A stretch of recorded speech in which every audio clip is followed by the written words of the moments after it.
you doing? Welcome to Rollin with Rep Nolan. I have the great pleasure of being with Chelsea Ross.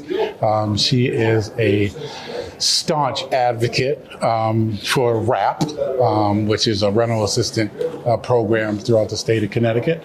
Can you give a little brief synopsis of what you do and where you're at? Sure. Thank you so much for having me here. So I'm Chelsea. I'm from the Partnership for Strong Communities, and we are a statewide nonprofit that works on affordable housing issues. We work to make sure that everyone has a safe, stable, affordable home. And we do that through research, through policy work, and through bringing together partners. We've been around for about 25 years. And you mentioned that one of our key focuses is on the state rental assistance program, or RAP. So that's what that stands for, is Rental Assistance Program. And yeah, so that's one of our major focuses this legislative session.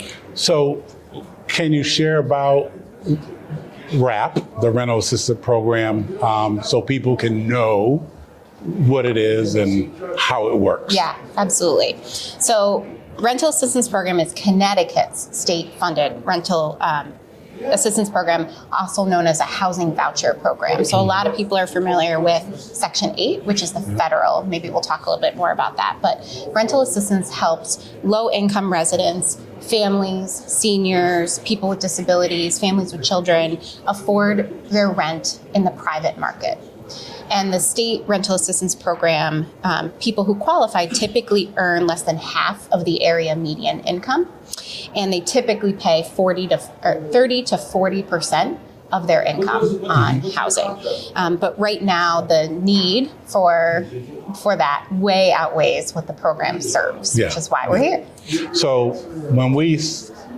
there's always that gray area. I don't even want to say gray area. There's always that affordable housing is available, but the low-income folk that need to reach that affordable housing amount, that's where RAP comes in. Is that correct? Yeah, it's like a way to close the gap, right? So which hard pressed, but it makes easy math. If there's an apartment for rent for $1,000, right? That means that we're saying in order for it to be affordable, you should pay no more than 30% of your income towards. Now, if your income is $1,000 a month for easy math, you should be paying no more than $300 a month towards your rent. So that's where RAP would provide that $700 to make that landlord whole. You pay your $300, you have $700 left to meet your other basic needs. Okay. So when we say Partnership for Strong Communities, what role do you play when it comes to addressing housing affordability and how to get the supports through that? Yeah, so we're here talking about RAP, but we don't run RAP. We're advocates, so we fight for it. So at the partnership, we work behind the scenes to make sure that the policies and the funding are in place to support access to stable housing. And so that is through our advocacy around rental assistance, but we also work on zoning issues, bonding issues, tenant rights issues, and the full spectrum of housing needs across our state. So we listen to our partners, to residents, talk with our elected officials, and try to focus on the policies that will not only create the most change, but that target folks that the market otherwise leaves out, right?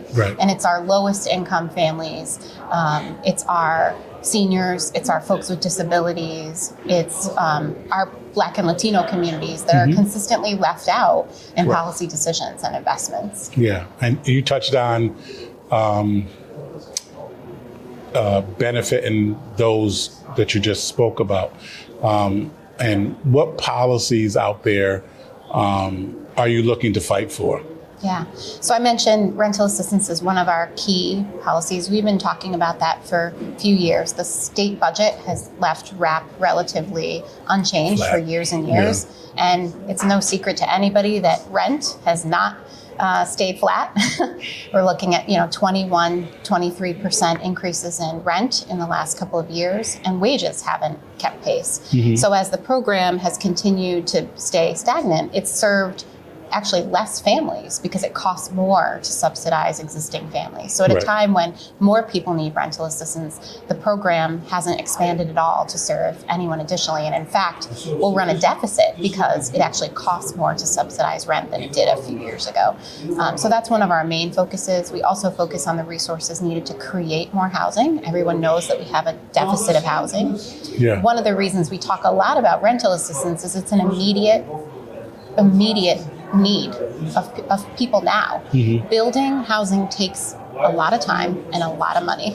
Yeah. Building affordable housing takes a lot of time and a lot of money. We need to keep going at that goal, right? But we need thousands of units across our state, thousands of homes for people. Right. And there's people who have a home now, not just our folks who are experiencing homelessness or facing eviction, but we have folks who are cost burdened now and will be forced to be pushed into crisis situations like eviction and homelessness if we don't provide them small amounts of subsidy to keep their current stability. So it's a twofold approach, actually a fourfold approach for us. We think about how do we create affordability in existing housing? How do we create more affordable housing? How do we increase choice so people can choose where they want to live across the state? And how do we have towns that are supportive of having more affordable homes in their community and welcoming neighbors in? And how do we protect renters and homeowners? So we're also in coalition with many partners, including Connecticut's Tenants Union, around just cause eviction protections because we think it's critically important. It's not just about building our way out of this issue, but that's a key part too. Now, do you want to talk a little bit about just cause eviction since you mentioned it? Sure. So just cause eviction protections currently in the state, seniors and folks with a disability and folks living in federally subsidized housing are protected from evictions for no cause, right? So a lot of people think, well, how could you be evicted for no cause? So if you're renting to me and my lease is up and maybe you don't like, I love my kids, but they can be loud. So maybe you don't love my kids. Right. Or maybe you don't like the color of my skin or the car I drive or whatever. You can just not renew my lease. Now, to some people, that's not that big of a deal. I can go find another place to live. But with our housing market the way that it is, it's not that easy to find another place to live. Right. So families are often facing 30-day notices of trying to find another affordable home that doesn't exist, uprooting their families, doubling up, moving kids in school districts. So just cause eviction protections is one way to say, if you're a responsible tenant who pays their rent on time, you don't have any lease violations, your landlord can't just say, you don't live here anymore, right? Because I firmly believe, and we believe, that everyone deserves that level of stability. Your home is the most important part of your stability, right? And if that's disrupted, lose out. So there's a lot of support for this. It's other states have this in place. It exempts, which is one thing that's critical, is 1 to 4 unit buildings. A lot of folks are worried about sort of mom and pop landlords and how will they adjust to this. But it doesn't impact them. So it's really for 5 and up. Yeah, some people say that landlords their rights are their rights are violated when this happens, but there are stipulations in there that allow landlords to still move forward with removing people. Absolutely. Do you want to share what those are? Yeah, some of the basic ones, and there's legal attorneys working on this that are more well-versed in the stipulations. But the basic one that's important to note is if you don't pay your rent, if you violate your lease, whether it's through criminal activity, anything, you can still be evicted. Correct. A landlord can still remove a tenant. So it's for other things that can often just be negotiated. If a landlord wants to take the unit offline because their daughter's coming back from college and needs a place to live, right? That's allowed. So there's a lot of protections in there. And it's hard when the discourse becomes whose rights are more important. Correct. Right? And I would say that currently our laws are weighted in favor of landlords. And oftentimes those folks come from a place of power and resources that the folks they're renting to don't. So just cause eviction protections is not meant to remove landlords' rights. It's to try to rebalance a little bit and make sure that it's a fair and equitable system. Yeah. So there are stipulations then that cover or help landlords, process what they need to process if there's a need. Absolutely. It doesn't shun them from removing people unless it's just for no reason at all. Absolutely. Yeah. And, just one other note on Just Cause, some of the discourse has been that it'll impact our housing supply if it's passed, right? And Kayla Giordano, our Senior Strategic Initiatives Manager, just had a piece this morning in the Mirror that talks about how other states have implemented Just Cause and have not seen dips in their supply. In fact, have seen growth in their supply. It's just not true that people will leave the market because they're worried about Just Cause eviction protections. The evidence hasn't borne that out across the country, and we don't think that will happen here in Connecticut either. Yeah. Okay. So, what kind of misconceptions about RAP are there that you would like to address? Is there any? Yeah. I talked a little bit about the difference between Section 8 and rental assistance. So a key thing there is if I hold a voucher here in the state of Connecticut, it's pretty unlikely that I may know the difference of whether it's Section 8 or it's rental assistance program. And that's by design. The state of Connecticut, the Department of Housing, has structured the rental assistance program to almost exactly mirror the federal program. So there's not a better or a different thing. One of the things that is different is that they're often administered by different folks. So you may have your housing voucher administered through your local housing authority, which is more likely a Section 8 voucher. So who administers it might be different. The other thing that's different is where the money comes from, right? So at this stage, it's pretty unclear what will happen on the federal level around Section 8. And that's pretty scary for every state, including Connecticut. There's about 35,000 households that are supported by Section 8. Mobile Section 8 vouchers in the state of Connecticut. And there's roughly 6,500 households that are supported by state-funded rental assistance. So the state program is dwarfed by the federal program. But I think it's important because oftentimes we've heard in the past about vouchers going unused. Have you heard that in the past? And oftentimes those are actually Section 8 vouchers administered by a housing authority. And there's all different reasons why that happened. But the state's rental assistance program has not had that issue. They have an extended housing search time to support people in finding an apartment that meets the payment standards. They have housing location services. So some of those issues that get generalized to all of the vouchers in the state are typically more on the federal side than the state side. Right. And the state has an opportunity to really double down. I think the other misconception that I hear some people hold, which we hear about a lot of state-funded programs, is that it's a handout, right?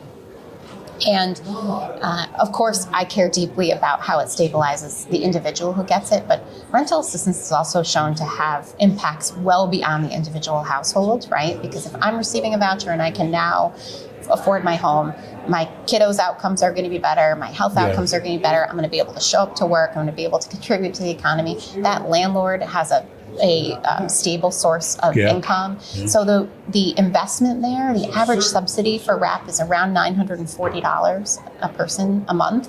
And that's also primarily because RAP is targeted to those with the highest needs. Lots of folks who are exiting homelessness, exiting higher levels of care like nursing homes, folks who are cycling between jail and criminal justice system. So the cost to us by not stabilizing those folks' housing is that they end up in higher cost and poorer outcome crisis response systems. So there's this misconception that it's an expensive intervention, and we posit that it's pretty expensive to not invest in that way. I believe that. I believe it costs us twice as much sometimes, and if not more, to not help people than to help people. Absolutely. So, and let's say for a final question, what advice would you give to someone struggling with rent but unsure if they qualify for assistance? So first, I mentioned that there's thousands of people who receive assistance, but the unfortunate thing is that there's thousands of people who do qualify who don't because of our state budget's limitations and the federal program's limitations. So only about 1 in 4 families who's actually eligible for rental assistance actually receives it. So we have about 120,000 households that are housing cost burden just in our state that if there were funding available would receive some form of subsidy. So the first thing is to know you're not alone and that it's okay to ask for help Lots of folks get to the point where they're in a crisis situation and don't reach out for, help before then. Yeah. A lot of people know about 211. It is a good first stop for navigating what options might be available to you, what you might be eligible for. They can direct you to rental assistance programs that may be available locally, which is far and few between, legal aid, eviction assistance, and those types of things. Right now, the waiting list for rental assistance is not open because of what we've talked about as funding issues. It hasn't been open since 2014. So we're going on 11 years. So 11 years, no one has been able to even just be added to the wait list. But we've been hearing that the state has actually gotten to the bottom of the wait list, and it will be opening up. So people should keep an eye on that. Reach out early. Don't be afraid to ask for resources. It's tricky right now. There's not enough out there for everyone who needs it. But we're working really hard and happy to be doing that in partnership with you to change that. Well, I appreciate the time that you've given us today, and we hope to touch base again so we can see how much the state invested to change some of the things that we know we need changed. Obviously, they're probably not going to do it all at once, though we wish they would. Yeah, we need that magic wand, right? Yeah. But I appreciate your time, and thank everybody for watching Rollin with Rep Nolan with Chelsea Ross. And if someone wanted to get in touch with your organization, how would they do that? They would visit pschousing.org. pschousing.org. Thank you for watching Rollin with Rep Nolan, and thank you for your time today. Thanks, Rep Nolan. All right.